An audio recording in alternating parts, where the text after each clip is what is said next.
Connaissez tous, retrouvez Władysław Polski tous les dimanches à partir de septembre 2018 sur Radio Combraille 0.5 FM. Władysław Polski, notre dernier club d'Auvergne.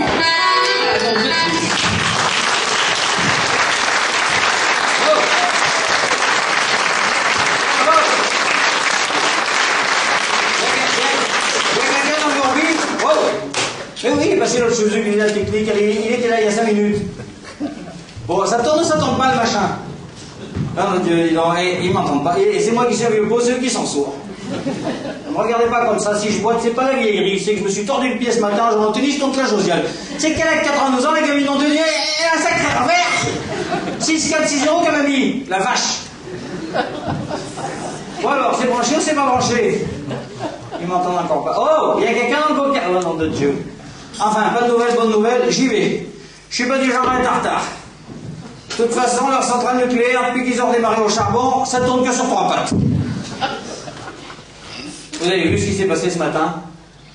Il avait l'air solide, le pont de Millau. Il est pénible, ce Ben Laden. Quand je pense qu'il aurait 148 gosses, en plus il voudrait que je prenne des médicaments pour voir la suite jusqu'à des 150 ans. Et plus pas question. Je prends juste un peu de l'ordre d'un choix light, là, pour jouer au tennis contre la Josiane jusqu'à 120 ans. Après, je me mets 10 ans à la blotte et puis j'arrête. Et puis la Josiane aussi, forcément. Merci à tous ceux qui écoutent Radio Combraille 0.5 FM dans la voiture. Et à vous tous qui êtes venus dans ce studio de Radio Combraille 0.5 FM. La radio pour ceux qui ont encore un petit peu de cervelle entre les oreilles. Les Combrailles, pourquoi pas nous? Donc, je disais, le signe de Władysław Polski, mon pauvre père signé Joseph Polski, et ma pauvre mère, la Sophia, elle signait rien du tout. Elle aurait bien aimé signer, mais elle savait pas écrire. Les Polski, c'est des Polonais. Mais moi, je n'ose pas polonais parce que je suis arrivé, j'étais trop petit, Alors, je connais que 3 mots, je connais gówno, ça veut dire merde. Je connais Piakres, ça veut dire nom de Dieu. Je connais Zamklipé, ça veut dire ferme ta gueule. Enfin, j'ai juste de quoi me débrouiller dans le pays. Moi, je suis arrivé, c'était en 1922. Alors là, on est en. Vu que je viens d'avoir 96 ans, on est en. J'ai oublié la date, dis donc. Ah, j'ai quand même pas l'Alzheimer. Ah, non, je suis bête, je peux pas avoir l'Alzheimer parce que je me rappelle que j'ai oublié. Et comme dit mon voisin Marcel, l'Alzheimer, il faudrait y voir que quand t'as déjà le Parkinson, comme ça t'oublierais que tu te rends compte. Donc je suis arrivé donc, en 22, donc là, on est en 2018. Eh oui, 2017, je me suis compté bon. Vu que 2017, je me rappelle, tu parles, vu que c'était l'élection de Sarkozy. Ah non, pas Nicolas, le pauvre, ils l'ont empoisonné avant le 2e tour. Ah ben, il a souffert. Ah ben, il délirait complètement, il disait « Je demande pardon à Jacques Chirac, je suis qu'un faux cul. Je demande pardon à Jacques Martin, on a été obligé de l'abattre, il souffrait trop. » Alors ils ont mis son frère, là, Guillaume Sarkozy, oulala, une tête celui-là. Il avait réussi à devenir numéro 1 du MEDEF européen, juste après l'accident de ce pauvre Ernest Antoine, là. Ernest Antoine, oh, ben lui, il n'a pas souffert. Vous pensez, du 20e étage. Les ouvriers, ils ont essayé de l'obtenir, mais il a sauté. Alors, ils ont mis Guillaume comme président, son frère de Nicolas, là. Enfin bon, brave garçon. Guillaume, à mon avis, il va pas faire vieux os, parce qu'il revient de dîner chez Vladimir Poutine, il est déjà tout boursouflé. Alors, oui, voilà, attends, elle m'avait dit un truc, il faut que j'y pense. Voilà. Elle m'avait fait un homme au mouchoir. Elle m'a dit tu regarderas son papier, comme ça tu verras que je t'ai fait un homme au mouchoir.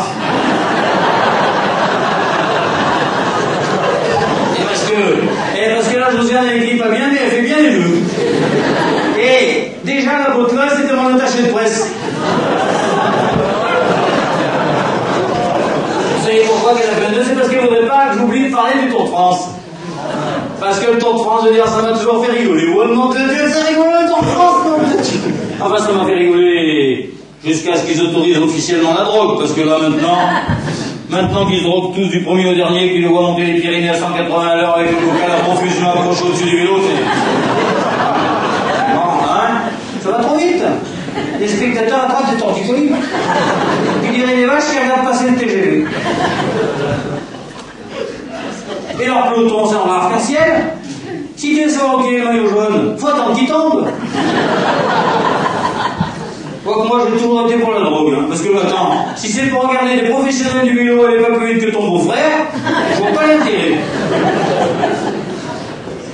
Bon, le revers de la médaille, là, comme on dit, c'est que depuis l'Otextro, je crois, là, comment il s'appelle, le fils du mec qui a fait le tour de la Lune, Armstrong, je sais pas ce qu'il avait pris pour faire le tour de la Lune, parce que quand tu vois ce qu'il a pris pour faire le tour de France, c'est bon. Donc depuis l'Otextro, là, et ben, il y a pas eu qui a gagné le tour. Une fois, ils courent un tour, ils sont foutus. Ah bah, d'une année sur l'autre, maintenant, ils sont obligés de changer tout le troupeau. Je sais pas ce qui leur colle dans les veines, mais entre le départ et l'arrivée, ils ont la figure curve tellement, heureusement qu'ils ont un maillot avec un numéro, sinon tu ne les reconnaîtraient pas. Bon, déjà, avant, avec les drogues interdites, c'était pas... c'est leur transformer le sang en boudin. Ils étaient obligés de courir autour de l'hôtel pour pas que la pompe s'arrête.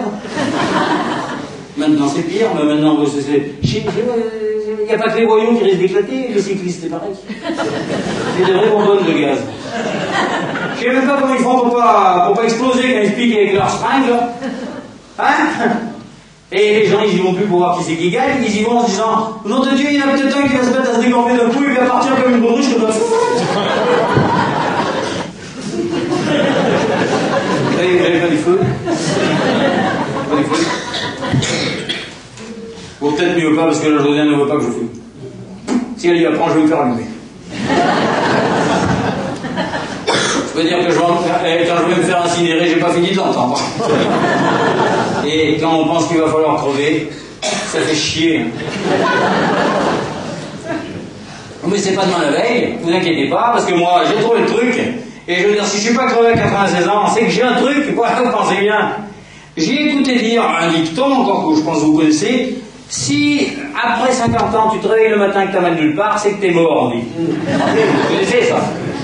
Et ben moi, j'ai compris, alors du coup, quand, depuis 1900, depuis 46 ans que ça fait ça, quand je sens qu'en me réveillant le matin, je vais avoir nulle part, je me réveille que l'après-midi.